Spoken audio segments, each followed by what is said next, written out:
रात को कोई भी बेसहारा भूखा न सोए, इसके लिए माई की रसोई मददगार बनी हुई है। साल के 365 दिन शाम के समय बेसहारों को भोजन कराने का क्रम पिछले लगभग 8 वर्षों से अनवरत जारी है। प्रतिदिन 50 से 100 लोग यहाँ पर भोजन कर माई की रसोई का लाभ उठा रहे हैं।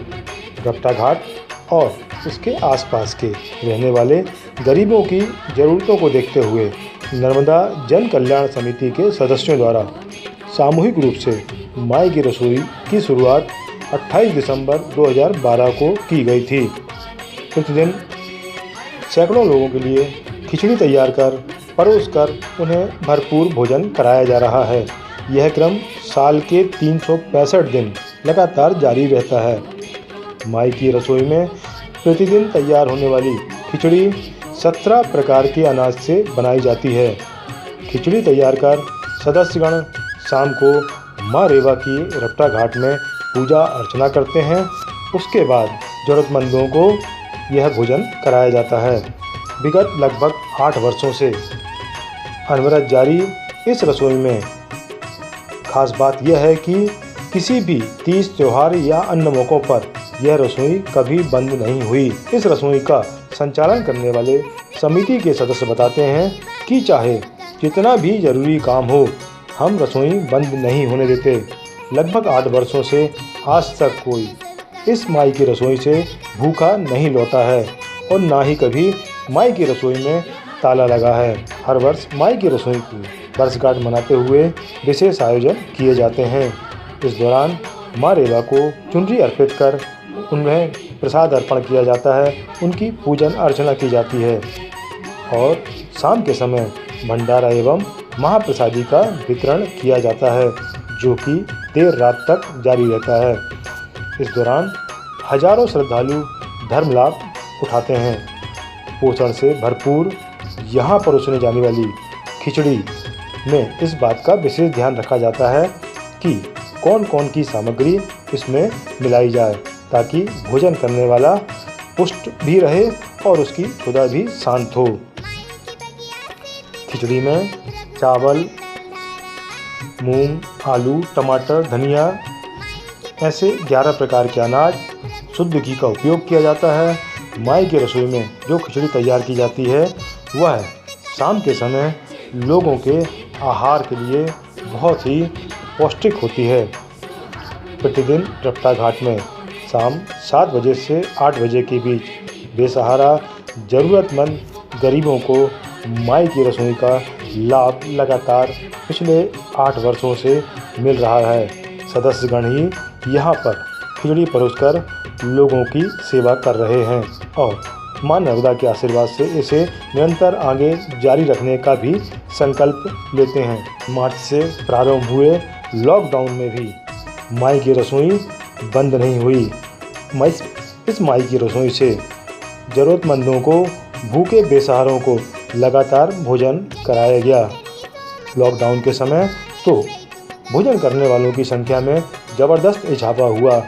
बाहर से आने वाले जो भी मजदूर वर्ग के या परेशान लोग थे, उन्होंने माई के रसोई में बैठकर भोजन किया और अपनी भूख को शांत किया। समिति सदस्यगण लगातार नर्मदा तट के किनारे माँ नर्मदा की प्रेरणा से यह पुण्य कार्य कर रहे हैं। इसके अलावा सामाजिक सरोकारों में भी समिति के सदस्य हमेशा आगे रहते हैं। नर्मदा प्रदूषण हो या फिर नर्मदा संरक्षण, इस मामले में लगातार उन्होंने यह कार्य किया है। नर्मदा तट पर माई की रसोई, इसकी प्रेरणा कहाँ से मिली आप लोगों को? इसकी प्रेरणा हम 12-13 सदस्य हैं, कहना चाहिए दोस्त ही हैं। तो हम लोग रपटा माई के दर्शन करने जाते थे, माता नर्मदा जी के। तो वहाँ देखते थे कि किनारे पे बहुत से भिक्षावृत्ति या ज़रूरतमंद बैठे रहते थे, मगर उनके भोजन की व्यवस्था नहीं हो पाती थी। तो उसको देख के हमको प्रेरणा लगी। फिर आपस में हम सभी 12-13 सदस्यों ने ये सोचा कि क्यों ना इनके लिए कुछ ऐसी वैकल्पिक व्यवस्था स्थायी बनाई जाए कि ये दिन में कहीं भी रहें, मगर शाम को इनको भरपेट भोजन मिले। तो इसकी शुरुआत हमने 28 दिसंबर 2012 को शुरुआत की थी। बहुत छोटे से रूप में शुरू की थी। एक खिचड़ी बनाते थे हम लोग और साथ में अचार देते थे। फिर धीरे धीरे उसको हमने थोड़ा सा बड़ा रूप दिया। आज लगातार 8 साल हो गए हैं।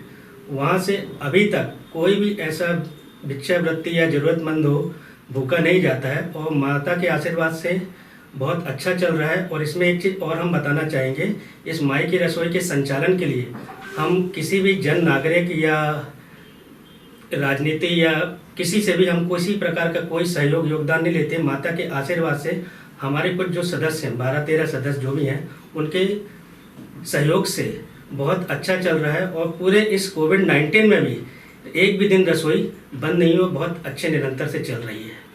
इस समय माई की रसोई में खाना कौन बनाता होगा? माई की रसोई में 2 हमने सर्वेंट रखे हुए हैं भाइयों को, वो हमारे से हेल्प करते हैं। जैसे बर्तनों को साफ करना हमारे मैम सदस्य बना लेते हैं, कभी कभी उन भाइयों से भी हम बनवा लेते हैं।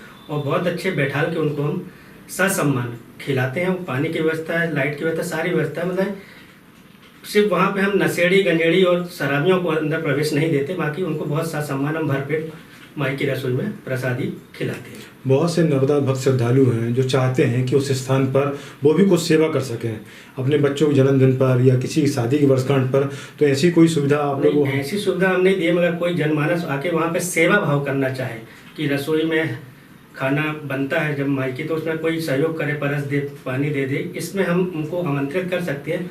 बाकी किसी प्रकार की शादी, सालगिरह या जन्मदिन उत्सव के लिए हम लोग वहाँ पे किसी को भी आमंत्रित नहीं करते। मनाही है, टोटल मनाही है। ये लगभग 8 साल आपको हो गए। 8 साल हो गए। इन 8 सालों में ऐसा कोई संस्मरण जो आपके दिल को छू गया हो, ऐसा कुछ? हमको ये लगा सबसे अच्छा कि 365 दिन में यदि एक व्यक्ति भी उस माई की रसोई से भूखा खा के गया है, भूखा व्यक्ति खा के गया है, तो हमारी जो मेहनत थी हमें सभी सदस्यों की, ये सफल हो गई। उस माई की रसोई में एक चमत्कार ये भी देखे, जितना बनता है उसमें 50 लोग भी खा लेते, 100 लोग भी खा लेते। ये अपने आप में माता रानी का बहुत बड़ा आशीर्वाद है।